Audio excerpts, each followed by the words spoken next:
শুধু দর্শকবৃন্দ, আমন্ত্রণ জানাচ্ছি প্রতি শনিবারের এনটিভির আইন বিষয়ক অনুষ্ঠান আইন ও অধিকারে। পরবর্তী 90 মিনিট আমি আবু রেজা আপনাদের সাথে থাকব। বেশ এক মাসেরও বেশি সময় পরে আপনাদের সামনে হাজির হলাম। শারীরিক কিছু অসুস্থতার কারণে আসতে পারিনি। তো যে যেখানে আছেন আশা করি ভালোই আছেন। প্রথমেই একটা শোক সংবাদ দিয়ে শুরু করি। আমাদের এই অনুষ্ঠানে কো-হোস্ট এবং আপনাদের অনেকেরই অত্যন্ত প্রিয় একজন উপস্থাপক এবং আইন বিশেষজ্ঞ ব্যারিস্টার মুহিত খান সাহেবের শাশুড়ি আম্মা ইন্তেকাল করেছেন। ইন্না লিল্লাহি ওয়া ইন্না ইলাইহি রাজিউন। আসুন আমরা সবাই এই বিধি আত্মার মাগফিরাত কামনা করি। আল্লাহ রাব্বুল আলামিন যেন তাকে অত্যন্ত সুন্দর জায়গাতে তাকে রাখেন, তার সব গুনাহ মাফ করে দেন এবং শোক সন্তপ্ত পরিবারকে যেন এই বিরাট যে দুঃখ এটাকে সহ্য করার মতো ক্ষমতা দেন। আমিন। যা হোক, আমরা অনুষ্ঠানে ফিরে আসি। আপনারা জানেন এই অনুষ্ঠানে আমরা ব্রিটেনের বিভিন্ন আইন, বিশেষ করে immigration, asylum, human rights, family law নিয়ে কথা বলে থাকি এবং এই অনুষ্ঠানে আপনারাও আমার সাথে শরীক হতে পারেন।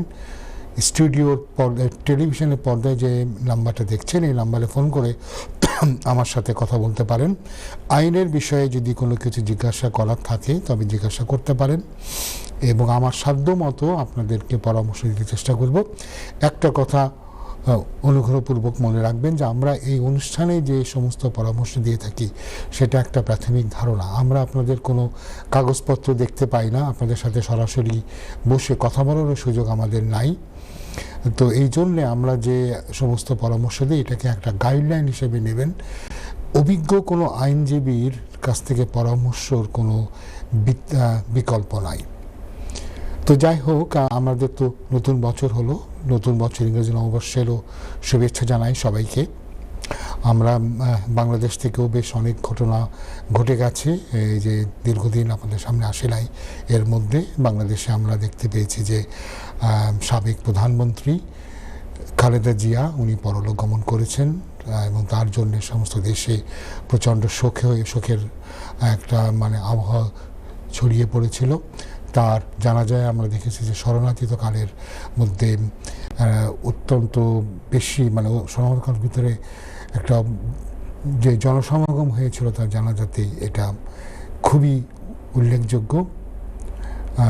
দোয়া করি তার জন্যে, তার মাগফিরাত কামনা করি। আল্লাহ রাব্বুল আলামিন তার সব গুনাহ মাফ করে দেবেন এবং তাকে সুমহান উচ্চ স্থানে তাকে অধিষ্ঠিত করবেন।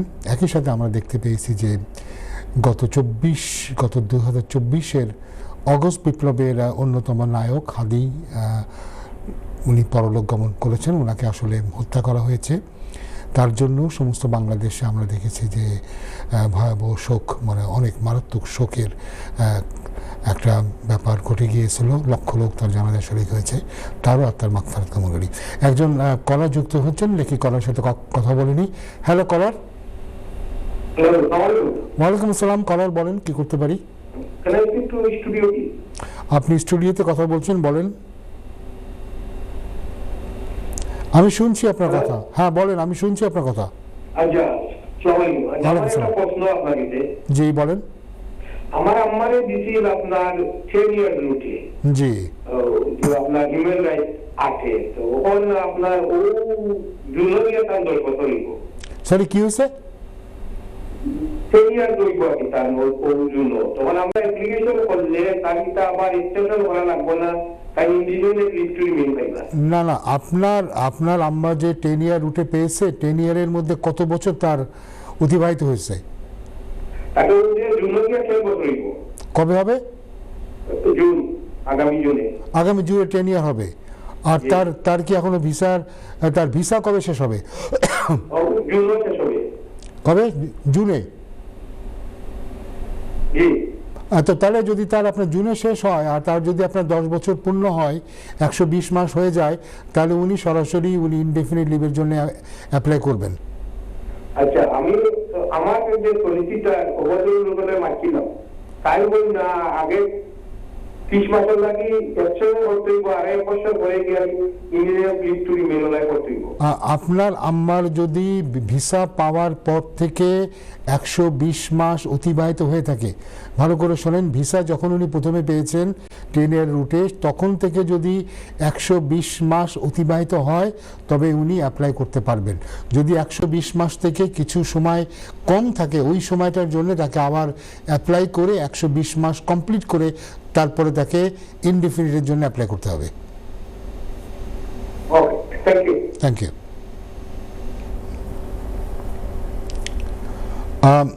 সেই দর্শকবৃন্দ, আবার আলোচনায় ফিরে যাচ্ছি। আমরা বলছিলাম যে বাংলাদেশের মধ্যে যে 1 মাসের বেশি সময় আপনাদের সাথে আমি থাকিনি, এর অনেক ঘটনা ঘটে গেছে। তো সেটার জন্যে আপনারা অনেকেই জানেন, বাট এটা নিয়ে একটু বক্তব্য দেওয়া দরকার ছিল, দিয়েছি। তখন এর মধ্যে কি হলো, ইমিগ্রেশনের জগতে কি বড় ঘটনা ঘটে গেল। আমরা জানি যে সরকার অলরেডি যে সেটেলমেন্টের জন্য 5 থেকে 10 বছর বা কোনো ক্ষেত্রে 20 বছর করবে, এ ব্যাপারে তারা যে জনমত তারা নিচ্ছিলেন, সংগ্রহ করছিলেন, সেটা কিন্তু শুরু হয়েছে এবং আশা করা যাচ্ছে আগামী মাসে, ফেব্রুয়ারি মাসের কোনো এক সময়ে তারা জানাবে যে সরকার ঠিক কী পদক্ষেপ নিতে যাচ্ছে। আমরা জানি যে এটাতে কী হবে, এই মুহূর্তে যেমন 5 বছরের রেসিডেন্সি থাকলে সেটেলমেন্ট পাওয়া যায়, সেটাকে তারা 10 বছর করবে এবং কোনো ক্ষেত্রে এটাকে 20 বছর পর্যন্ত তারা বর্ধিত করতে পারে, এরকম একটা পরিকল্পনা আছে। এবং এই পরিকল্পনা সবচেয়ে যেটা ভয়াবহ দিক সেটা হচ্ছে এই যে যারা ইতিমধ্যে এই প্রসেসের মধ্যে আছেন তাদের জন্য এটা প্রযোজ্য হবে। অর্থাৎ এরকম না যারা নতুন করে এই প্রসেসে আসবে তাদের জন্যে, এটা তারা মূলত বলতে চাচ্ছে যে সবার জন্যই তারা প্রযোজ্য করবে। এটা যদিও আমরা দেখেছি যে নানা রকমের মত প্রকাশ করা হয়েছে, বলা হয়েছে এটা ঠিক হবে না, এটা আনফেয়ার হবে। যারা অলরেডি ভিসা প্রসেসে আসে 5 বছরের মধ্যে যারা 4 বছর করে ফেলেছে, 3 বছর করে ফেলেছে, এখন হঠাৎ করে তাদেরকে 10 ইয়ার্স এক্সটেনশানে দিলে একটা বড় সমস্যা হবে। কিন্তু আমরা যতদূর জানি যে সরকারের পরিকল্পনা আছে এটাকে তারা রেট্রোস্পেক্টিভলি, তারা ব্যাকডেট দিয়ে যারা অলরেডি সিস্টেমের মধ্যে আছে তাদের ক্ষেত্রে তারা এটাকে প্রযোজ্য করবে। যদিও যেটা আমি বললাম যে এটা নিয়ে অনেক প্রতিবাদ দেওয়া হয়েছে, দেখা যাক আগামী মাসে সরকার কী সিদ্ধান্ত নেবে। একটা জিনিস কিন্তু আমি সবাইকে এখানে বলে দিতে চাচ্ছি যে এই বর্তমান সরকারকে কোনোভাবেই আমরা ইমিগ্রেন্ট ফ্রেন্ডলি এটা বলতে পারি না। তারা নিত্য নতুন বিভিন্ন পদক্ষেপ নিয়ে তারা কিন্তু কঠিন করার চেষ্টা করেছে। আমরা এটাও জানি যে সরকারের একটা পরিকল্পনা আছে যে ইমিগ্রেশন যে ট্রাইব্যুনালটা আছে, যেখানে আমরা যাই, যেখানে গিয়ে একটা ইন্ডিপেন্ডেন্ট একজন নিরপেক্ষ একজন বিচারকের সামনে যাই, যখন আমরা মনে করি হোম অফিস কোনো ভুলভাবে বা অন্যায়ভাবে বা বেআইনিভাবে বা আনফেয়ারলি কাউকে ভিসা দেয়নি, সে ব্যাপারে চ্যালেঞ্জ করার জন্য যেটা আমরা যাই, এটাকেও তারা কিন্তু বন্ধ করে দেওয়ার একটা পরিকল্পনা করেছে। এবং এটা পরিকল্পনা করে সাম সর্ট অফ অ্যাডজুডিকেটার একটা সিস্টেম তারা করবে। কীভাবে করবে আমরা এখনও কিন্তু এ ব্যাপারে নিশ্চিত নই, কিন্তু সরকারের একটা পরিকল্পনা আছে যে তারা এই কোর্ট সিস্টেমটাকে সম্পূর্ণ অ্যাবলিশ করে দেবে। এই মুহূর্তে আমরা জানি যে কোর্টে 1,10,000 থেকে প্রায় 1.5 লাখের মতো মামলা আদালতে পেন্ডিং আছে, ইমিগ্রেশনের মামলা, এবং কোর্ট অনেক সময় নিচ্ছে এই সমস্ত মামলাগুলি নিষ্পত্তি করতে। এবং আমরা দেখতে পাচ্ছি যে কেউ আজকে অ্যাপিল দায়ের করলে 1-1.5 বছর আগে তার শুনানি পাওয়ার সুযোগ নাই, কোনো ক্ষেত্রে 2-3 বছর। যেমন গতকালকেও আমি একটা আদালতে হাজির হয়েছিলাম এবং সেখানে 2 বছর পরেই আমার ক্লায়েন্ট তিনি একটা ডেট পেয়েছিলেন। সেই ডেটও কিন্তু গতকাল আমরা 3:30 পর্যন্ত, সকাল 10টা থেকে 3:30 পর্যন্ত অপেক্ষা করার পরেও কিন্তু আমরা এই কেসটা হয়নি, কেসটা মুলতবি হয়ে গেছে জুলাই মাস পর্যন্ত। তার মানে তাকে প্রায় 3-3.5 বছর ওয়েট করতে হচ্ছে তার মামলা নিষ্পত্তি হওয়ার জন্যে। তো এই ধরনের সমস্যাগুলি তো আছেই। আরেকটা জিনিস আমরা দেখতে পাচ্ছি যে সরকার ডিটেনশন যে রিজিম, এটাকে আরও বোধহয় শক্ত করে চালু করতে যাচ্ছে। কেন বলছি যে গত ডিসেম্বর মাসে অক্সফোর্ডের ক্যাম্পসফিল্ড একটা ডিটেনশন সেন্টার, যেটা বেশ কয়েক বছর আগে বন্ধ হয়ে গিয়েছিল, সেই ক্যাম্পসফিল্ডকে আবার চালু করা হয়েছে। এই গত মাসে এটা চালু করা হয়েছে, সেখানে আবার নতুন করে ডিটেইনিদেরকে নিয়ে যাওয়া হচ্ছে। আবার আমরা দেখতে পাচ্ছি যে এখন রিফিউজালের সংখ্যা অনেক বেড়ে গেছে, বিশেষ করে যারা অনেকে মনে করে যে হয়তো একটা গ্যাপ পিরিয়ডের জন্য এফএলআরএফপি অ্যাপ্লিকেশন করে একটা সময় তারা তারা পাবে। যেমন ধরুন হয়তো কেউ এদেশে আসে অ্যাজ এ স্টুডেন্ট এবং সেখানে তার হয়তো প্রবলেম হচ্ছে, সে মনে করলো একটা এফএলআর অ্যাপ্লিকেশন করে দিয়ে 6 মাস সময় পাবো, এর মধ্যে অন্য কোনো জায়গায় আমি চলে যাব, সেটা কিন্তু হচ্ছে না। এখন দেখা যাচ্ছে এই অ্যাপ্লিকেশনগুলি খুব দ্রুত নিষ্পত্তি করে দিয়েই তাদেরকে একটা বেল কন্ডিশনে ফেলে দিচ্ছে। এর ফলে তাদের নতুন করে অ্যাপ্লিকেশন করার সুযোগ আর থাকছে না। দেখি কলার একজন যুক্ত হচ্ছেন, কে আছেন কলার? হ্যালো কলার, হ্যালো হ্যালো কলার। জি ওয়ালাইকুম সালাম, শুনতে পাচ্ছি, বলেন। আমি একটু আলাপ করতে চাইছিলাম ব্যারিস্টার সাহেব। জি, আপনি আমার সাথে কথা বলছেন, বলেন। জি জি, আসসালামু আলাইকুম। আমি আমাদের আত্মীয়। জি জি ভাই, শুনছি আপনার আত্মীয়। জি ইউনিভার্সিটি অ্যাডমিশন ছিল। জি তারপরে এখন ওরা ইউনিভার্সিটি অ্যাকসেপ্ট করছে, তারপরে ইয়ার ফিস, কি বলি, এডুকেশন ফিস প্লাস হেলথ যেটা ইন্স্যুরেন্স যেটা, ওগুলো সবগুলো পেমেন্ট নেওয়ার পরে last 4th of October her university time Aseel 4th of October পর্যন্ত। তারা এখনো কোনো ডিসিশন না জানে 18th ডিসেম্বর তারা রিফিউজাল একটা লেটার দিচ্ছে। এখন এই যে ডিলে করার কারণে তার মেন্টালি বা সবকিছু অনেক কিছু লস হয়ে গেল। কি হয়েছে ভাই, আমি ঠিক আপনি জিনিসটা বোঝান যে তার ভিসা কেন রিফিউজ হলো? ভিসা তো হয় নাই, কত হলো 4th of October তার সেশন আসিল। জি ইউনিভার্সিটি।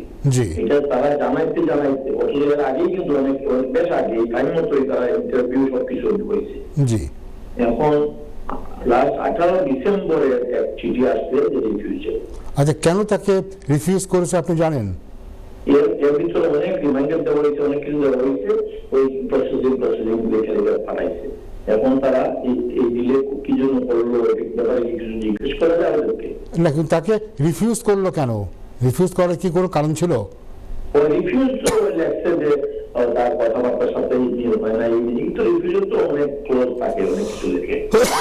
এখন যেটা হতে পারে, যদি আপনারা মনে করেন যে যেটা করা হয়েছে রিফিউজালটা অন্যায়ভাবে হয়েছে, তাহলে যেটা আপনি করতে পারেন জুডিশিয়াল রিভিউ করতে পারেন। জুডিশিয়াল রিভিউ করলে আপনার প্রি অ্যাকশন প্রোটোকল দেবেন, দিয়ে যদি জুডিশিয়াল রিভিউ ইন্স্যুরেন্সের পয়সাটাও বলছে যে ওটা ফেরত দিবে,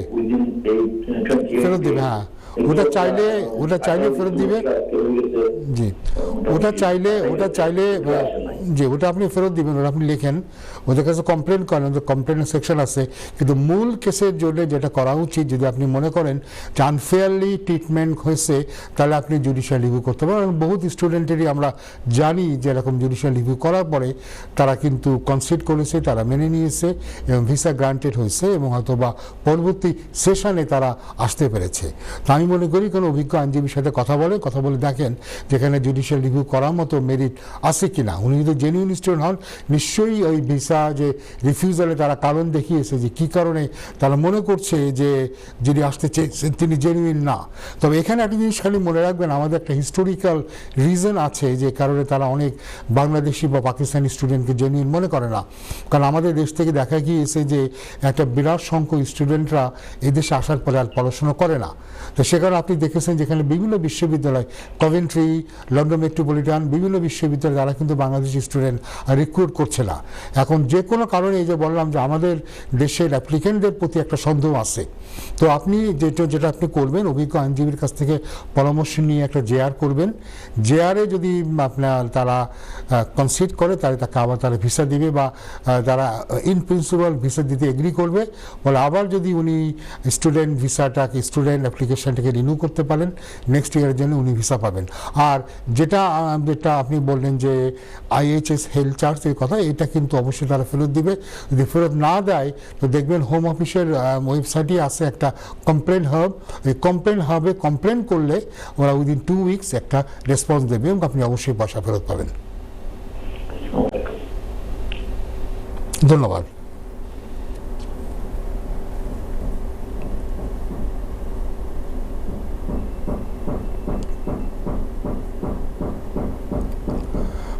তো আমরা যে যে আলোচনা করছিলাম যে সরকার তারা যে একটা কঠোর, আচ্ছা একটা কলার আছে, কলার নিয়ে নিই। হ্যালো কলার।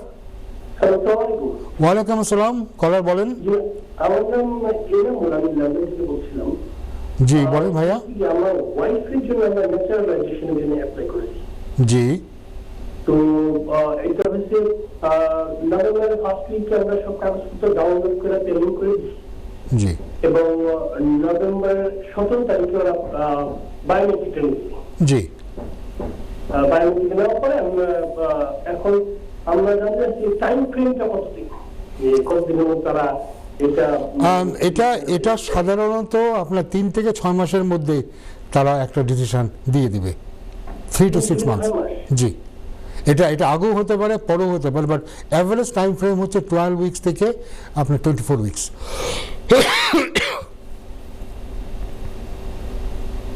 এটা এই টাইমটা কাউন্ট হবে ওনার ফিঙ্গারপ্রিন্ট দেওয়ার পর থেকে।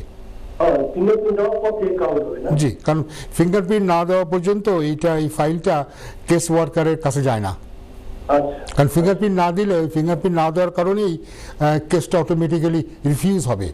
তো এই কারণে ওটা ওই যে বললাম যে তারা কেস ওয়ার্কারকে অবশ্যই সমস্ত ডকুমেন্ট পেয়েছে কিনা, ফিঙ্গারপ্রিন্ট দেওয়া হয়েছে কিনা, এটা কনফার্ম হওয়ার পরেই একটা কেস ওয়ার্কারের কাছে এটা যাবে। ঠিক আছে, থ্যাংক ইউ। হ্যালো। আসসালামু আলাইকুম। ওয়ালাইকুম আসসালাম, কলার বলেন কি করতে পারি? হ্যাঁ, আমি একটা কেস করতে চাই 20 ইয়ার্স রোডে। সরি, কোন কি করতে চাচ্ছেন?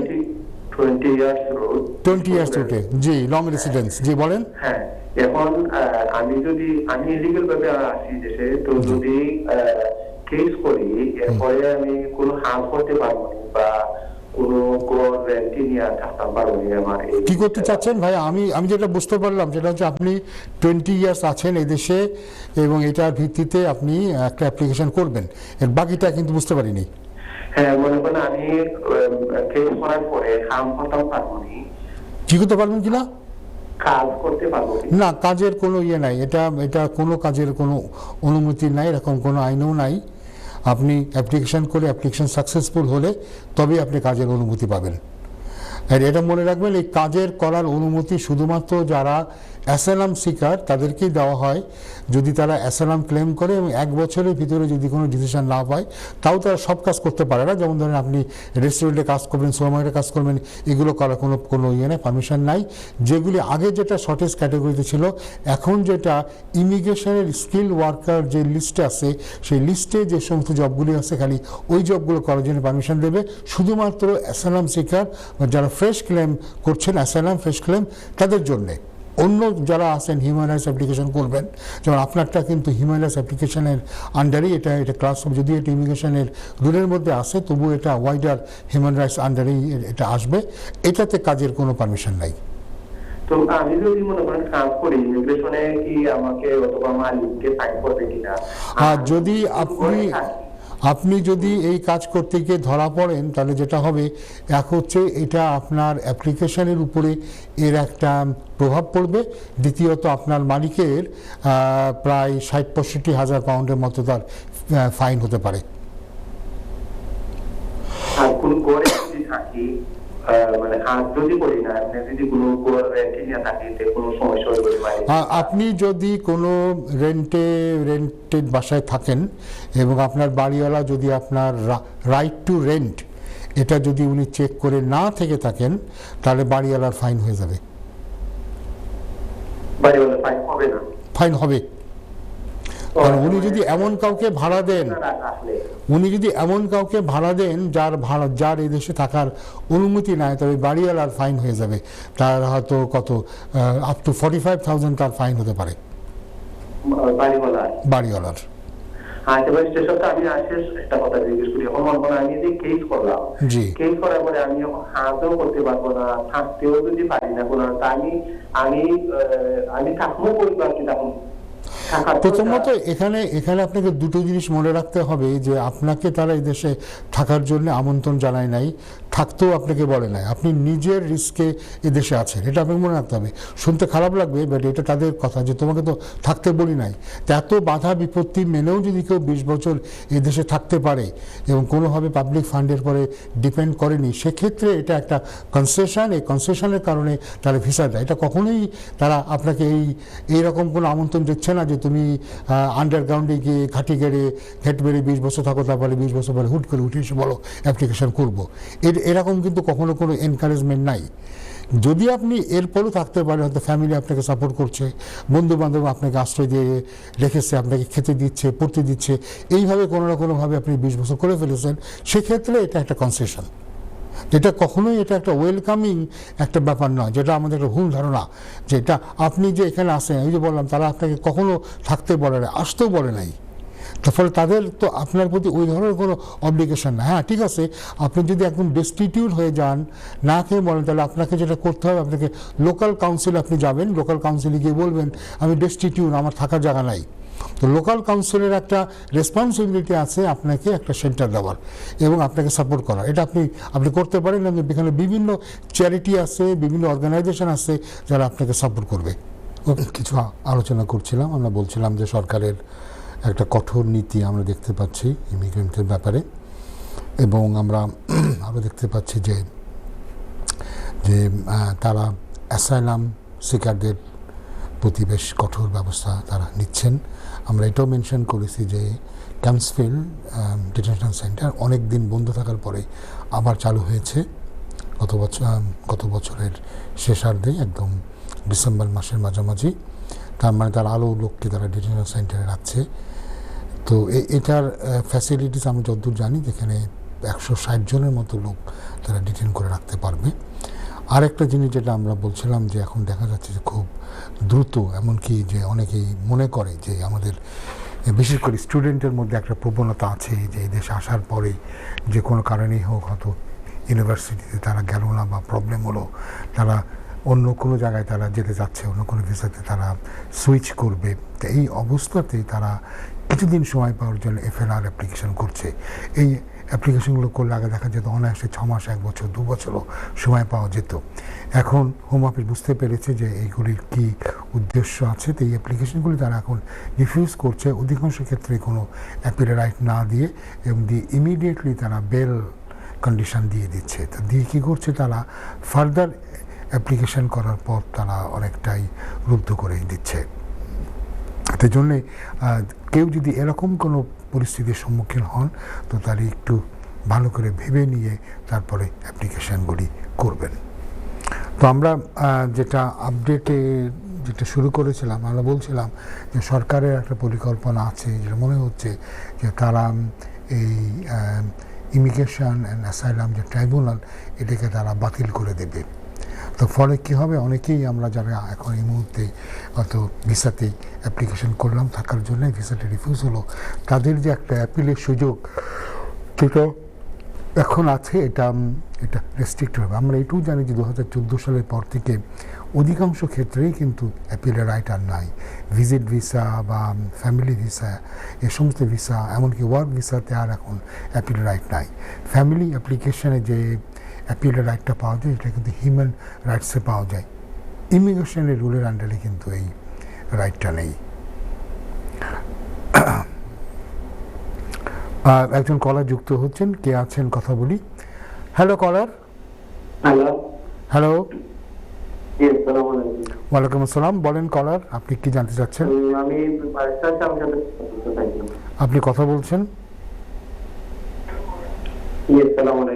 ওয়ালাইকুম আসসালাম, বলেন। ওয়ালাইকুম আসসালাম। আলহামদুলিল্লাহ, আপনি ভালো? জি আলহামদুলিল্লাহ। বড় আজকে আপনাদের কথা শোনা যাচ্ছে না, একদম আস্তে আসতেছে। জি আচ্ছা, আমি একটা জিনিস আপনার কাছে জানতে চাইছিলাম। জি বলেন।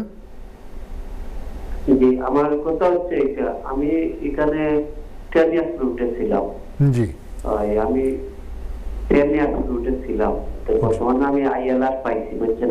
জি লাস্ট আমি জুনিয়র পাইছি। জি আমি ব্রিটিশ সিটিজেনশিপের লাগি কবে অ্যাপ্লাই করতে পারবো? আচ্ছা, প্রথম কথা হচ্ছে জি, প্রথম কথা হচ্ছে আপনি কি কি লাগবে, আর সেকেন্ড হলো কত টাকা আমি ট্যাক্স মারতে হবে। আচ্ছা, যাই হোক, আগে প্রথমে জানতে চাচ্ছি যে আপনি কি এদেশে বৈধভাবে এসেছিলেন? আপনি কি এদেশে ভিসা নিয়ে লিগালি এদেশে এসেছিলেন? আমি না, আমি অনেক আগে আইছি, আমি 14 বছর আইতে পাইছিলাম। আপনি যদি এদেশে ভিসা নিয়ে না এসে থাকেন তাহলে আপনি সিটিজেনশিপের অ্যাপ্লিকেশন করলে ওরা রিফিউজ করে দেবে। আগে তো 14 ইয়ার্স রুটে আমি ভিসা পাইছিলাম, তো আমি আপনি আমার প্রশ্নটা একটু ভালো করে শোনেন। আপনি কি এদেশে যখন আসেন তখন কি ভিসা নিয়ে লিগালি আপনি কি এদেশে ভিসা নিয়ে এসেছিলেন, লিগালি এসেছিলেন? আপনি যদি ভিসা নিয়ে লিগালি এসে থাকেন তবে আইএলআর পাওয়ার 1 বছরের পরে আপনি সিটিজেনশিপের জন্য অ্যাপ্লাই করতে পারবেন। আর আপনার ওয়াইফ আর বাচ্চা আনতে গেলে আপনাকে 29,000 পাউন্ডের ইনকাম দেখাতে হবে। জি, আর কিছু? আর আপনার ওয়াইফকে A1 ইংলিশ টেস্ট পাস করতে হবে, অ্যাকোমোডেশন দেখাবেন, সম্পর্ক প্রমাণ করবেন।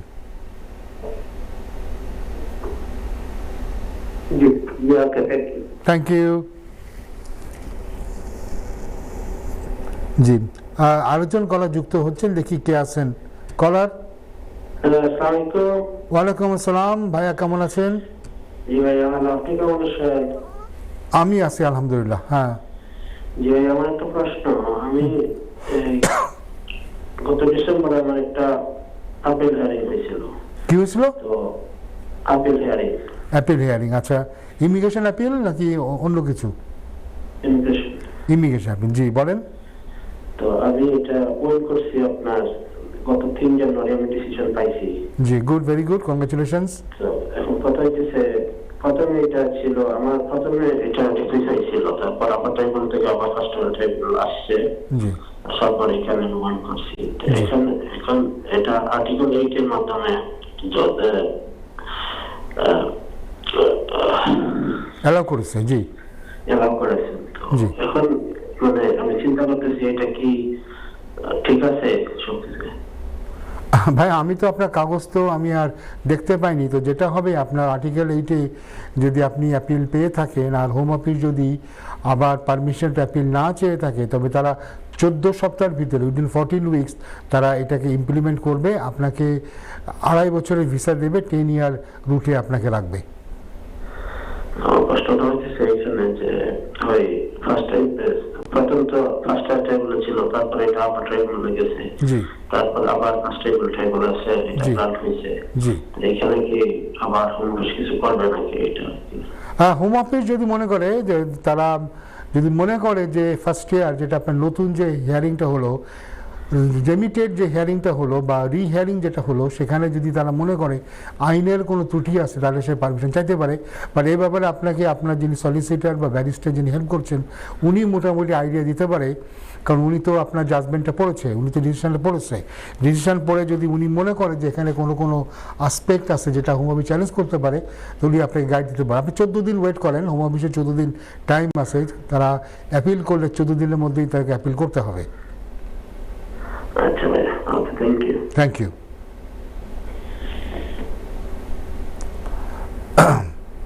তো শুধু দর্শকবৃন্দ, আমরা যে আলোচনা করছিলাম সেই আলোচনাতে আবার আমরা ফিরে যাই। আমরা বলছিলাম যে সরকার নানা রকমের রেস্ট্রিকশন এনেছে, এবং আমরা জানি যে যিনি বর্তমানে যিনি হোম সেক্রেটারি শাবানা মাহমুদ, উনি নেট ইমিগ্রেশনটাকে কম করার জন্য একটা চেষ্টা চালিয়ে যাচ্ছেন, এবং সেজন্য আমরা দেখতে পাচ্ছি বিভিন্ন ধরনের পরিবর্তন এখানে আনা হচ্ছে। আগামীতে হয়তো আরও পরিবর্তন আসবে।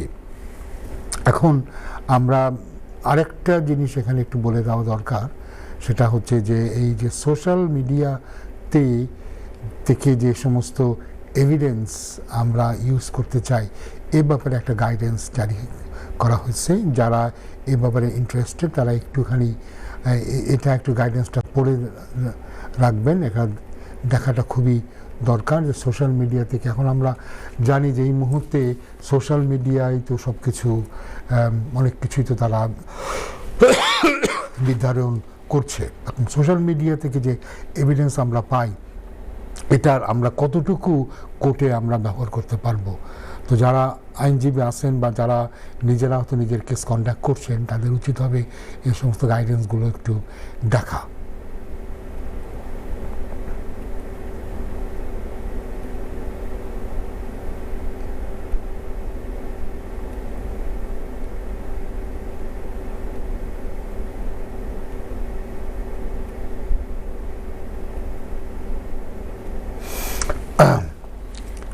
আরেকটা বিষয় আজকে আমি একটু আপনাদের দৃষ্টি আকর্ষণ করছি সুই দর্শকবৃন্দ, আমি প্রায় দেখি যে ফেসবুকে বা অন্য ধরনের সোশ্যাল মিডিয়াতে অনেকেই এদেশে বাংলাদেশ থেকে বা অন্য দেশ থেকে আসার পরে বলেন যে আমি এদেশে এসেছিলাম অ্যাজ এ ভিজিটর বা অ্যাজ এ স্টুডেন্ট, এখন আমি অ্যাসালাম করতে চাচ্ছি।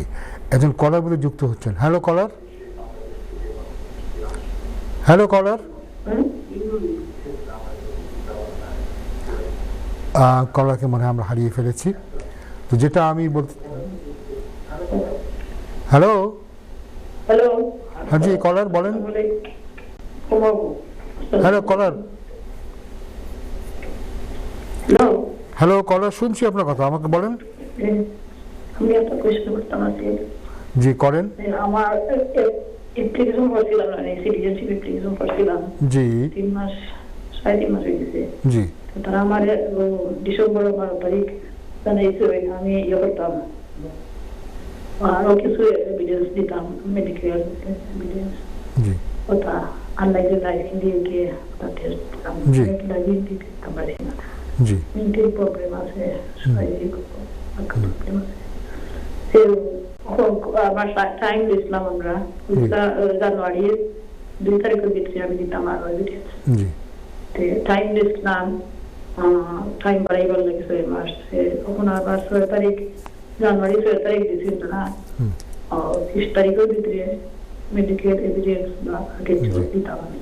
জি আমি কেটা করছিলাম না, আপনার যেটাকে শুনছিলাম আগে 2 দিন 3 দিন শুনছি, অ্যাপ্লিকেশন করার বাদে কাভার লেটার এক্সপ্লেন করা লাগে, রিজন এক্সপ্লেন করা লাগে। আমরা কোনো বলছি তারা যেটা করছেন না, এটা করতে পারছেন আর কি।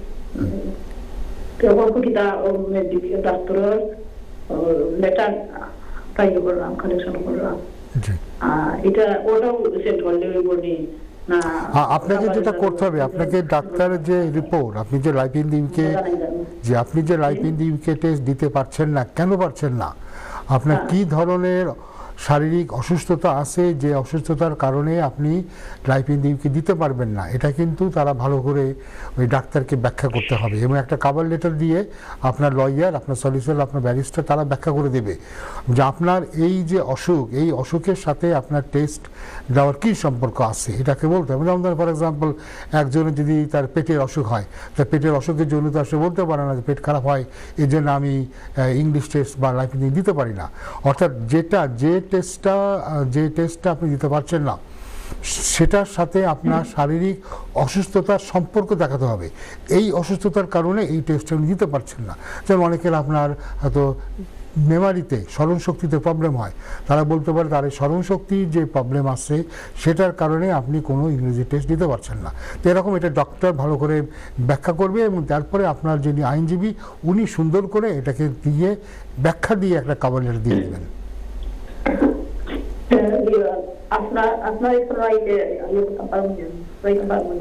এটা আমার কাছে আসতে হবে এমন কোনো কথা নেই, আমার কাছে তো কোনো জাদুর কাঠি নাই যে আমি জাদুর কাঠি স্পষ্ট করলে হয়ে যাবে। এখন আপনি যে কোনো অভিজ্ঞ আইনজীবীর কাছে গেলে, এবং যদি আপনার গ্রাউন্ড থাকে, আপনার যদি শারীরিক অসুস্থতা, যদি ওই যে বললাম এমন অসুস্থতা যেটার সাথে পরীক্ষা দেওয়ার কোনো সম্পর্ক নাই, তাহলে তো এটা নিয়ে লিখলে আপনার কিছুই হবে না। হবে কি, যেমন আমি ব্যাখ্যা দিলাম যে আপনার যেহেতু প্রবলেম হচ্ছে, আপনি পরীক্ষা দিতে পারছেন না, তাহলে নিশ্চয়ই আপনার আপনার মাইন্ডকে এটাকে কি করে ইম্প্যাক্ট করে, আপনার যে অসুখটা, আপনার মেন্টাল হেলথের সাথে এর কী সম্পর্ক আছে, এটা ওই আপনার মেডিকেল নোটে এটা ব্যাখ্যা করে দিবে আপনার ডাক্তার। ঠিক আছে, ওকে, ধন্যবাদ।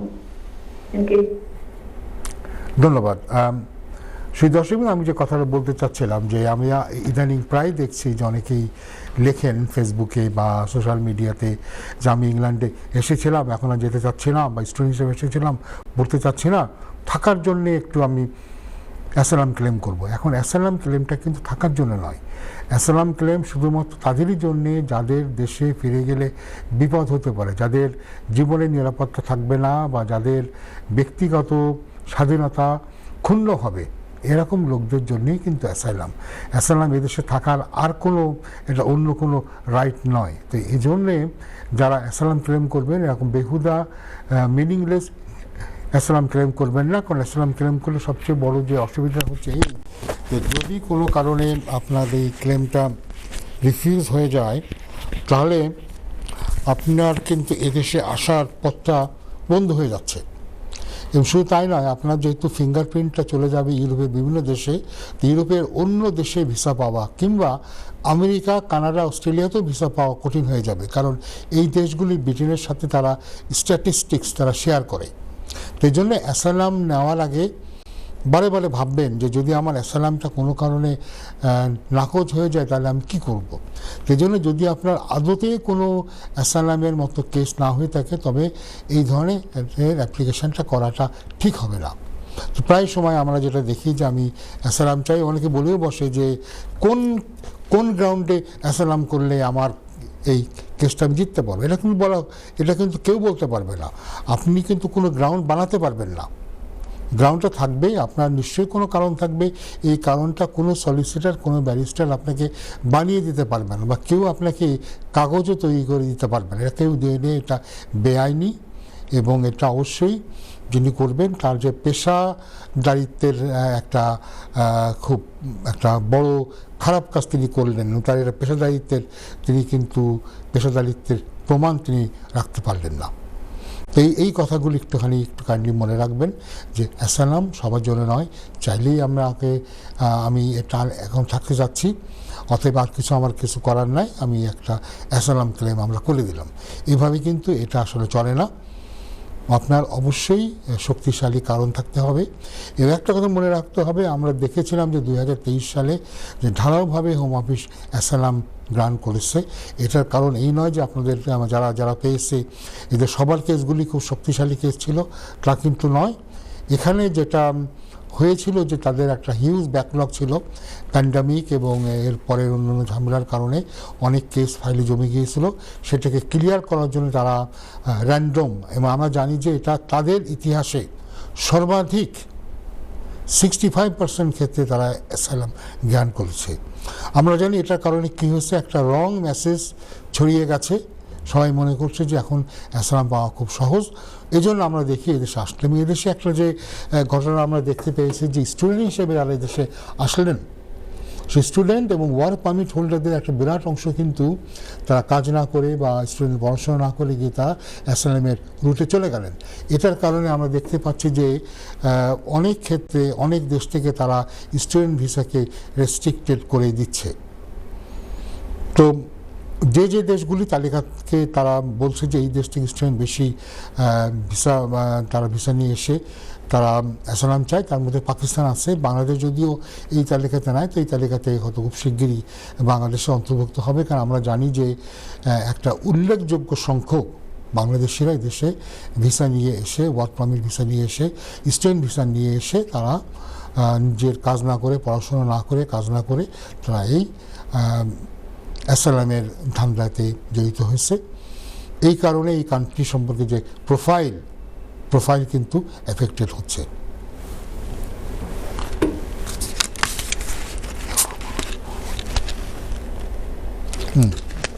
আমার পানিটা তো গরম হয়েছে। সরি, হ্যাঁ, হ্যালো করার। আসসালামু আলাইকুম। ওয়ালাইকুম আসসালাম। করার বলেন। ভালো আছেন? আলহামদুলিল্লাহ, বলেন। আচ্ছা, আমার দুইটা প্রশ্ন আসলো। জি, হ্যালো। হ্যাঁ, শুনছি। আমার একটা ফিরোজ ওয়েভার অ্যাপ্লাই করছিলাম। ফি ওয়েভার করছিলেন বলেন? জি হ্যাঁ, আপনি ফি ওয়েভার করেছিলেন, তারপরে কি হলো ভাইয়া? তারপরে আপনার তারা গ্রান্ট হয়েছে। জি গ্রান্টার মধ্যে সেন ভেহিকল দিতে আপনার ভেহিকল খরচ হয়েছে। হ্যাঁ জি বলেন। তারা পাই বেশি গেছে। জি এবার মাঝে আপনার প্রায় 7 মাস হয়ে গেছে। জি। আপনি কি অ্যাপ্লিকেশন করেছিলেন? FLRAP? সেটা স্পাউস নাই। হ্যাঁ, FLRAP অ্যাপ্লিকেশন করলে এটার কোনো নির্দিষ্ট টাইম ফ্রেম নাই। এটা 6 মাস থেকে 24 মাস পর্যন্ত সময় নিতে পারে। আচ্ছা, তারা তো আপনার পাসপোর্টটা রিটার্ন করবে। জি, পাসপোর্ট তারা রিটার্ন করবে না যদি না আপনার খুব মানে কোনো ভালো কারণ থাকে। পাসপোর্ট তারা হোল্ড করে রাখবে। আনফর্চুনেটলি এই FLRAP-র কোনো টাইম নাই যে আমি এতদিনের ভিতরে, অন্য বিভিন্ন অ্যাপ্লিকেশনে টাইম আছে 3 মাস 6 মাস, এটাতে কোনো টাইম নাই। তারা পাসপোর্ট রাখে দিয়েছে। পাসপোর্ট তারা রেখে দেবে সিদ্ধান্ত না দেওয়া পর্যন্ত। এমনি তো কোনো অসুবিধা হওয়ার কথা না। কোনো অসুবিধা হবে না। আপনার কাছে যে অ্যাপ্লিকেশন আপনি জমা দিয়েছেন, আপনার কাছে যে তার একটা যে 16 ডিজিটের 1212 বলে নাম্বার আছে, ওই নাম্বারটা থাকলে ওটা একটা প্রমাণ যে আপনার অ্যাপ্লিকেশন পেন্ডিং আছে। Okay, thank you sir. Thank you.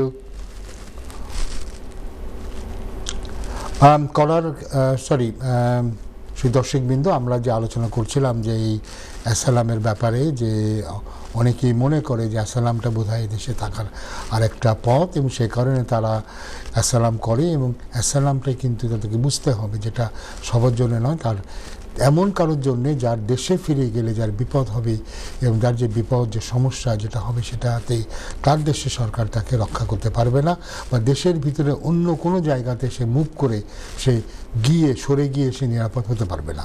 এই ক্ষেত্রেই আপনার এই অ্যাসালামটা প্রযোজ্য হবে।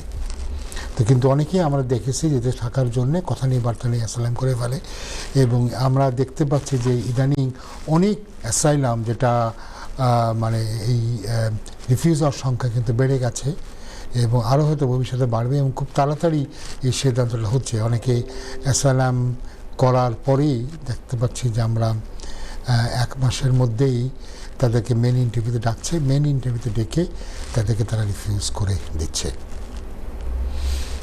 তো এবং আমি বিভিন্ন ক্ষেত্রে দেখেছি যে এই রিফিউজালটা এত কুইকলি হচ্ছে যে কোনো কোনো ক্ষেত্রে আমরা দেখেছি যে রিফিউজ হওয়ার পরেই ইন্টারভিউ হওয়ার পরেই ফার্দার ডকুমেন্ট জমা দেওয়ার যে 5 দিন সময় আছে, এই 5 দিন যেতে না যেতেই 6ষ্ঠ ডেতেই দেখা যাচ্ছে একটা ডিসিশন চলে আসছে। তাই আমার পরামর্শ হচ্ছে যে কেউ অ্যাসালাম করতে চাইলে অবশ্যই অভিজ্ঞ আইনজীবীর পরামর্শ নেবেন, কারণ যেহেতু অ্যাসালাম ক্লেমটা ফেল করলে এর যে ইমপ্লিকেশান সেটা অনেক কঠিন, এবং অনেক এটার আপনাকে মনে রাখতে হবে, কারণ এই দেশে আসার পথটা বন্ধ হয়ে যাচ্ছে। শুধু এদেশ নয়, ইউরোপিয়ান ইউনিয়নের অন্য দেশ, এমনকি ইউরোপের বাইরে কানাডা, অস্ট্রেলিয়া, নিউজিল্যান্ড, আমেরিকাতেও যাওয়ার পথ বন্ধ হয়ে যাচ্ছে। তাই জন্যে এই দিকে একটু আপনারা খেয়াল রাখবেন। আর আরেকটা জিনিস এতে বলে রাখা দরকার যে বর্তমান সরকারের যে পরিকল্পনা, সেই পরিকল্পনা অনুযায়ী তারা অনেক বেশি লোক এদেশ থেকে পাঠাতে চাচ্ছে। তারা বলেছিল, সাবেক স্বরাষ্ট্র সচিব বলেছিলেন যে তারা সিগনিফিকেন্টলি ইনক্রিজ করবে, মানে উল্লেখযোগ্যভাবে তারা এদেশ থেকে ফেরত পাঠানোর সংখ্যা তারা বাড়াবে। তো এই জন্যে আমার মনে হয় অ্যাসালাম করার আগে ভাবা দরকার আপনার আসলেই কি অ্যাসালাম করার মতো কোনো গ্রাউন্ড আছে কি না, এটা আপনার দেখা দরকার। যারা মোটামুটি ইন্টারনেট ঘাঁটতে পারেন তাদেরকে আমি বলবো ইন্টারনেটে ঘাঁটেন এবং ঘেঁটে দেখেন অ্যাসালামের গ্রাউন্ডগুলো কী কী আপনার গ্রাউন্ডের মধ্যে আছে কিনা। আমরা প্রায় দেখি বাংলাদেশ থেকে অনেকে অ্যাসালাম ক্লেম করেন অনেক হাস্যকরভাবে। কেউ বলেন টাকা ধার করেছিলেন, এই জন্যে টাকা দিতে পারছেন না, মেরে ফেলবে, কিংবা তার চাচাদের সাথেই তার জায়গা জমি নিয়ে সমস্যা, দেশে গেলে চাচারা মেরে ফেলবে, এই ধরনের সমস্ত তারা গ্রাউন্ড আনে। এই ধরনের গ্রাউন্ডে আসলেই কোনো সাকসেস হওয়ার কোনো সম্ভাবনা কিন্তু নাই। আরেকটা কথা এখানে মনে রাখতে হবে যে এদেশে আমরা দেখি যে অ্যাসালাম ছাড়া আরেক হিউম্যান রাইটসে কিন্তু অনেকেই মানে এটা খুব ইজি, যে কোনো সময় তারা অ্যাপ্লিকেশন করতে পারে, কিন্তু তার গ্রাউন্ড তো হতে হবে। গ্রাউন্ড না হলে আপনি এখানে, আমরা কিছুক্ষণ আগে আলোচনা করছিলাম যে মিনিংলেস অ্যাসাইলাম ক্লেম করার ব্যাপারে। আমি সবসময় অনেকেই আমার কাছে অ্যাসাইলামের ব্যাপারে পরামর্শ চায়। যদি কারোর সত্যিকারভাবে অ্যাসাইলাম ক্লেম করার মতো কোনো গ্রাউন্ড না থাকে, আমি তাদেরকে নিরুৎসাহী করি, এখনও করব, যে আপনাদের যদি কোনো স্ট্রং রিজন না থাকে খামাখা অ্যাসাইলাম করবেন না, করে পরবর্তীকালে এদেশে অ্যাসাইলাম পরবর্তীকালে এদেশে আসার পথটা আপনি বন্ধ করে দিবেন, এবং অন্য দেশে যাওয়ার, এরকম দেশে যাওয়ার পথটা আপনি বন্ধ করে দিবেন। ফলে অ্যাসাইলাম করার আগে অবশ্যই ভালোভাবে আপনি পরামর্শ নেবেন। তো আজকে আমরা যে আলোচনা করলাম, সে আলোচনার মধ্যে আমরা দেখতে পাচ্ছি যে সরকার তারা মতামত নিচ্ছে যে ইনডেফিনিট লিভের জন্যে 5 বছর থেকে তারা মেয়াদ বাড়িয়ে 10 বছর করবে কিনা, এবং কোনো ক্ষেত্রে তারা 20 বছরের কথা তারা বলছে। তো সেসব ক্ষেত্রে জনগণ কী ধরনের তারা রায় দেয়। আমরা দেখেছি যে বেশ কিছু অর্গানাইজেশন তারা কিন্তু বলেছে যে যারা ইতিমধ্যে এই প্রসেসে আছে, অর্থাৎ কেউ অলরেডি হয়তো কোনো ওয়ার্ক পারমিটে কেউ এসে তার অলরেডি 3 বছর হয়ে গেছে এখন, এবং তার তো একটা আশা ছিল যে সে 5 বছর করলে সে হয়তো সেটেলমেন্টে যেতে পারবে। যদিও মনে রাখতে হবে যে ইমিগ্রেশনের এই ধরনের ক্ষেত্রে কোনো লেজিটিমেট এক্সপেকটেশন নাই যে সারা জীবন ইমিগ্রেশনের আইনটা একই রকম থাকবে, এরকম কিন্তু কোনো এক্সপেকটেশন নাই। একজন কলার আছে, কলার সাথে কলটা নিয়ে আবার ফিরে আসছি। হ্যালো কলার। হ্যালো, আসসালামু আলাইকুম। ওয়ালাইকুম আসসালাম। জি বলেন কলার, শুনছি আপনার কথা। জি বলেন। আপনি স্টুডিওতে কথা বলছেন, আপনি আমার সাথে কথা বলছেন, বলেন। জি আপনি বলেন। হ্যালো, হ্যাঁ বলেন, আমি আপনার কথা শুনতে পাচ্ছি। ম্যাডাম আপনি বলেন, আপনার কি সমস্যা?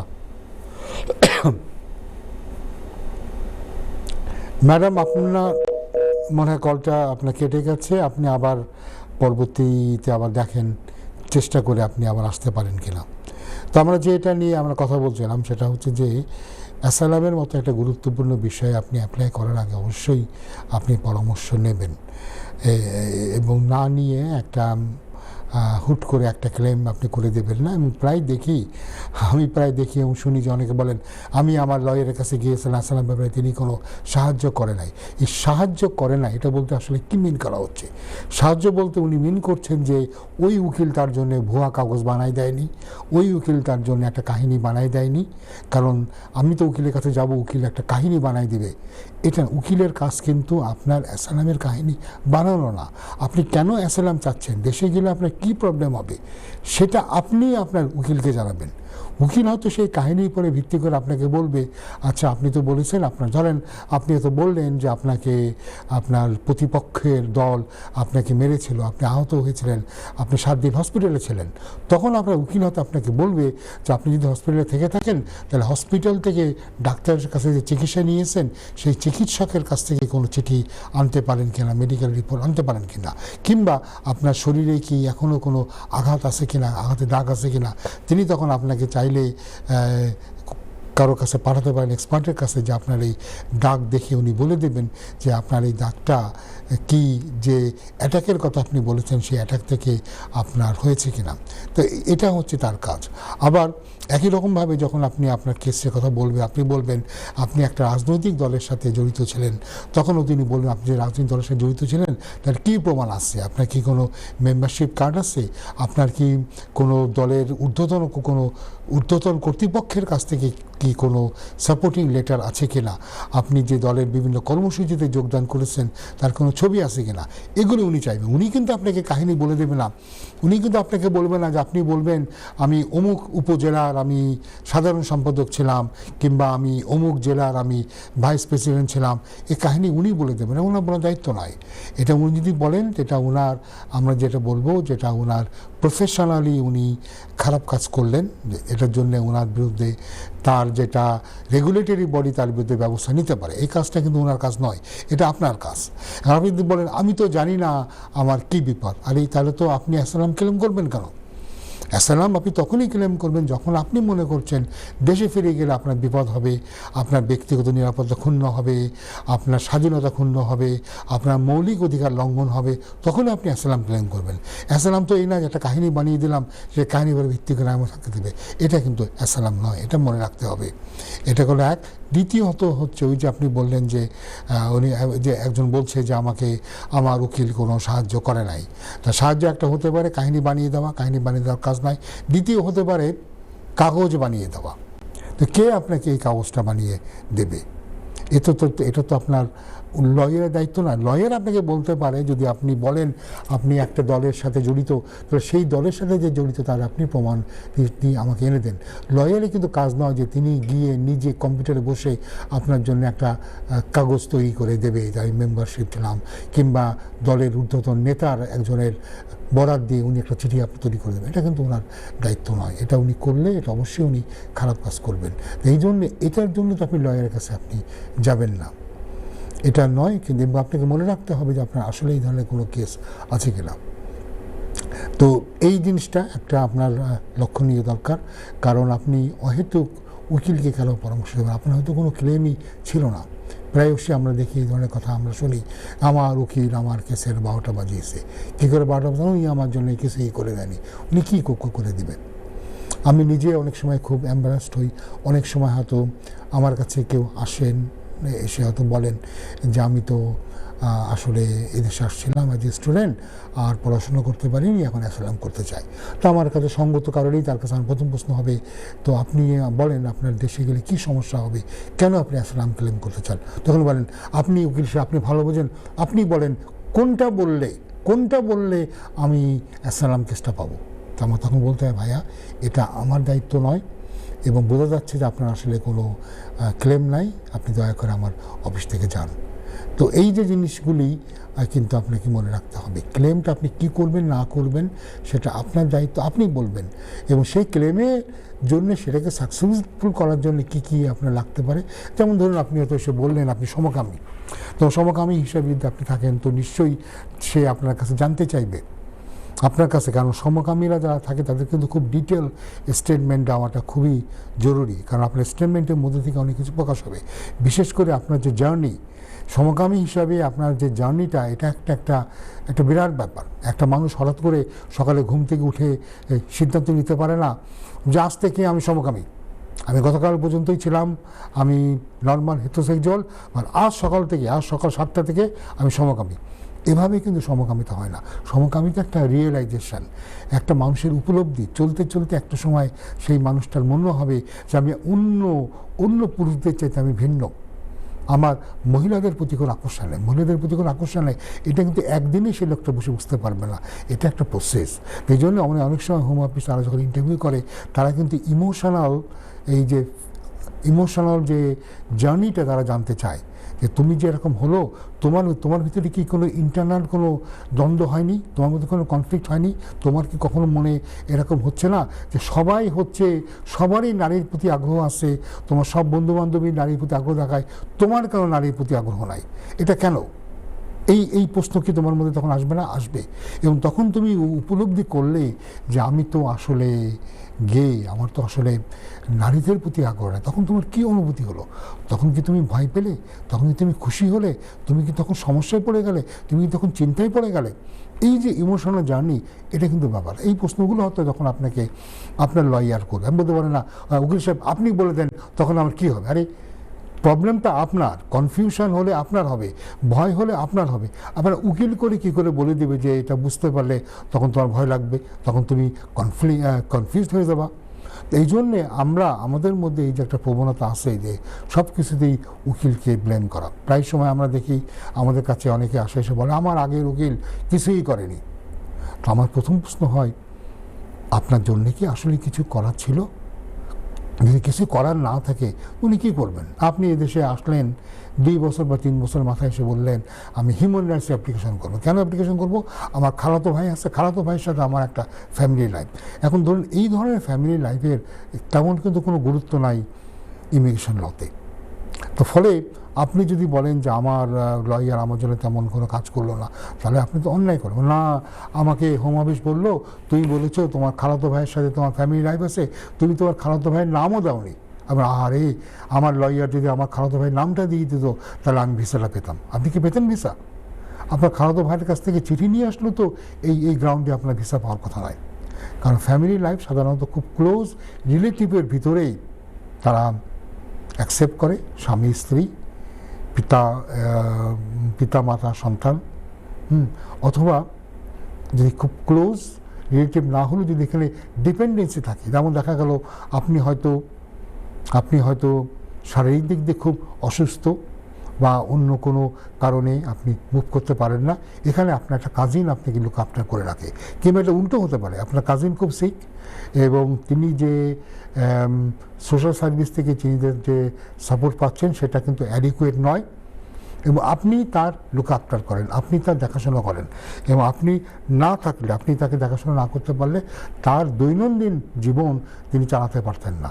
এক্ষেত্রে কিন্তু এটা একটা ডিপেন্ডেন্সি। আপনার পরে আপনার ইউকে সিটিজেন, আপনার কাজিন ডিপেন্ডেন্ট, সেখানেও কিন্তু একটা কেস হতে পারে। ওই যে আমি বললাম যে এই ফ্যাক্টটা আপনার কাছ থেকে আসবে। আপনার লয়ার আপনাকে হয়তো কিছু অতিরিক্ত প্রশ্ন করে পুরো কেসটা উনি বুঝতে চেষ্টা করবে, এটা বলে ভিত্তি করে উনি সাবমিশন দেবেন, উনি আর্গুমেন্ট দেবেন, উনি কেস ল ব্যবহার করে আপনার পক্ষে উকালতি করবেন। কিন্তু এটা ওনার কাজ নয় যে আপনার জন্য আমরা কাহিনী লিখে দেওয়া।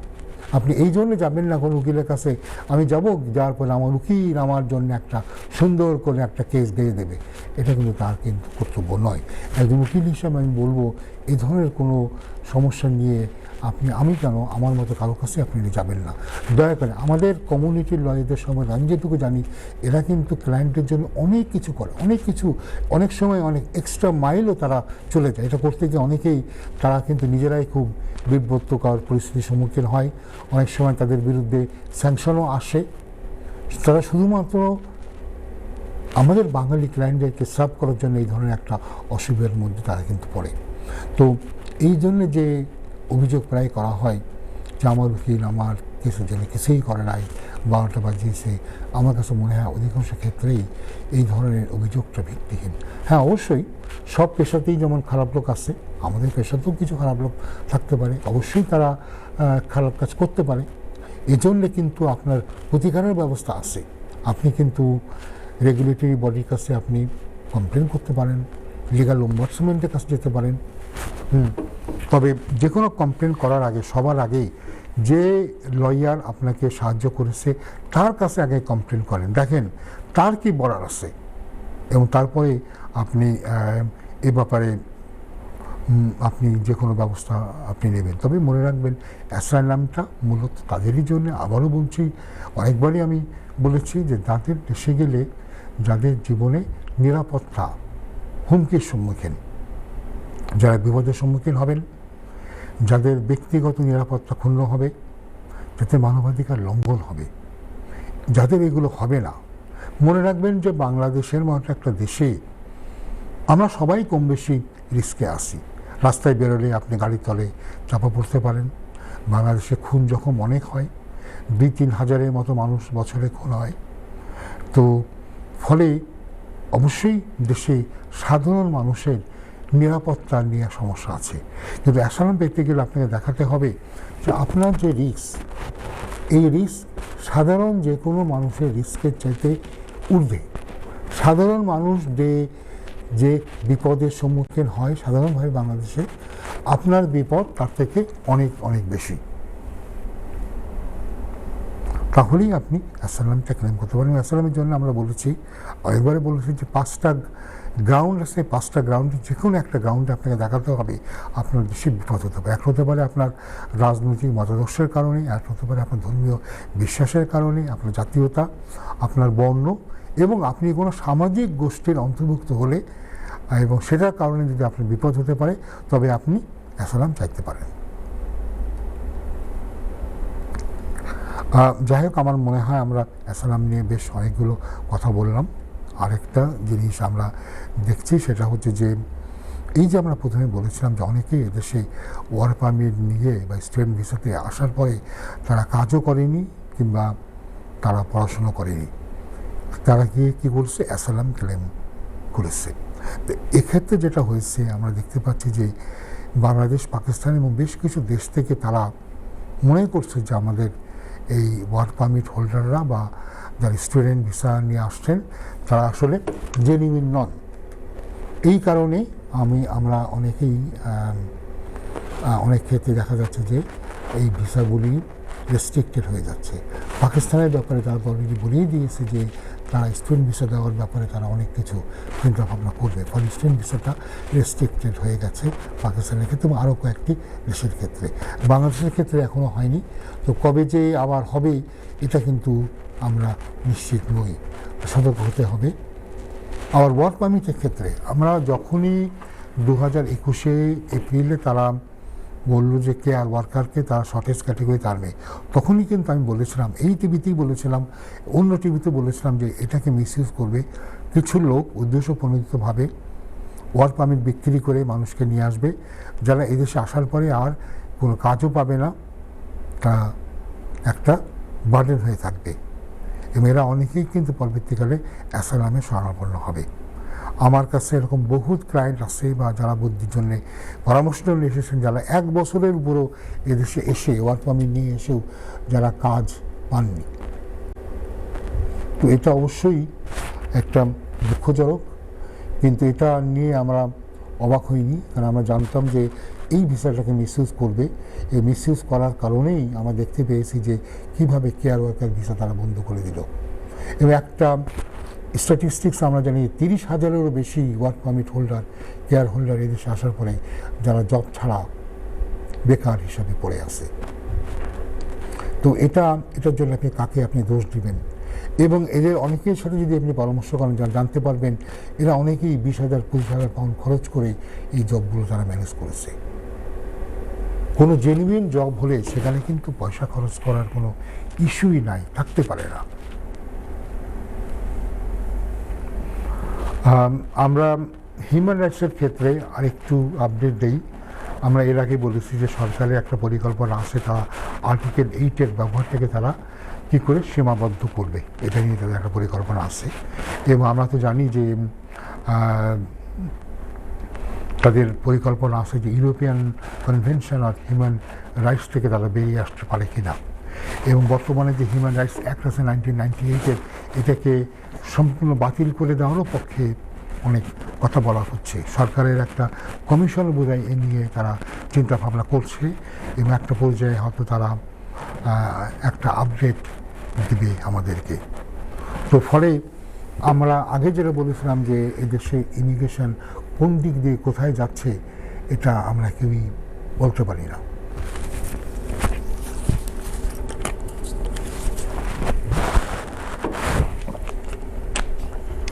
দুঃখিত।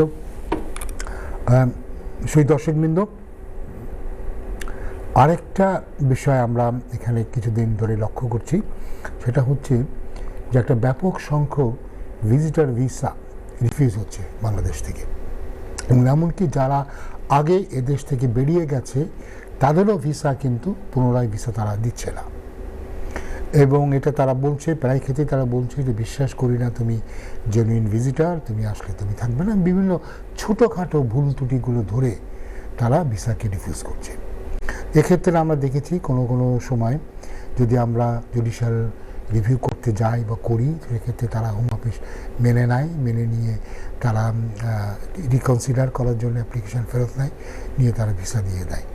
আবার আমরা দেখেছি যে কোনো ক্ষেত্রে রিকনসিডার করেও তারা অরিজিনাল ডিসিশনটাকে মেনটেন করে, তখন আবারও আপনাদেরকে প্রি অ্যাকশন প্রোটোকল দিয়ে আবার জুডিশিয়াল রিভিউতে যাওয়া উচিত।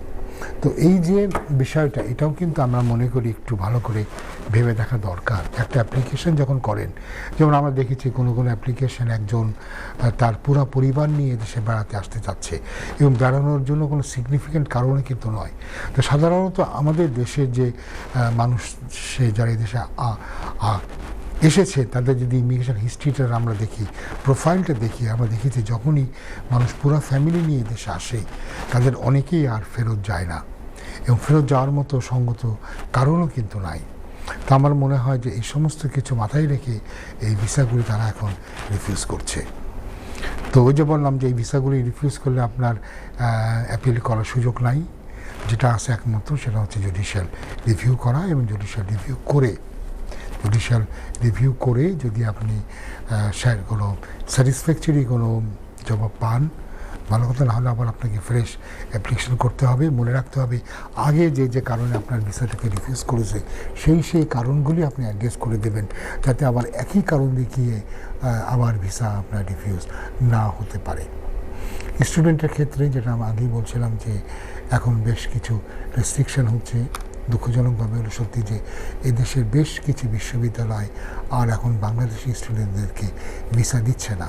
আমি এর আগে বলেছিলাম যে আমি লন্ডন মেট্রোপলিটন ইউনিভার্সিটির কমপ্লায়েন্স ডিপার্টমেন্টের সাথে কথা বলেছি, এবং তারা বলেছে যে না, আমরা এই কারণে বন্ধ করেছি যে বাংলাদেশ থেকে যারা আসে এদের সিংহভাগ স্টুডেন্টরা আর পড়াশোনা করে না। এটা অত্যন্ত লজ্জার ব্যাপার যে আমাদের স্টুডেন্ট এসে পড়াশোনা করছে না। কভেন্ট্রি ইউনিভার্সিটি আরেকটা ইউনিভার্সিটি যারাও বাংলাদেশ থেকে স্টুডেন্ট করছে না। এটাও একটা খুব দুঃখজনক ঘটনা যে আমাদের বাংলাদেশ থেকে স্টুডেন্টরা এসে এদেশে তারা ভিসা পাবে না। এবং এটা খুবই এটা অনেক সময় এটা বলতেও খুব লজ্জা করে যে বহুত স্টুডেন্ট এদেশে আসার পরে তারা একদিনই মাত্র তাদের বিশ্ববিদ্যালয়ে গিয়েছে, এই জন্য গিয়েছে তাদের বিআরপি কার্ডটা সংগ্রহ করার জন্যে, আর তারা কোনো দিনই যায়নি। এরপরে হয়তো কাজ করতে গিয়ে ধরা পড়লেই একটা অ্যাসাইলাম ক্লেম চালিয়ে দিল। তারা মনে করছে এই ক্লেম চালিয়ে দিলে হয়তো 2-3 বছর থাকতে পারবে, কিন্তু এটা নয়। অনেক ক্ষেত্রে দেখা যাচ্ছে এটা 1-1.5 মাসের মধ্যেই কেসটা ফয়সালা হয়ে যাচ্ছে। আমরা কথা বলতে বলতে আজকের অনুষ্ঠানের প্রায় শেষ পর্যায়ে চলে এসেছি।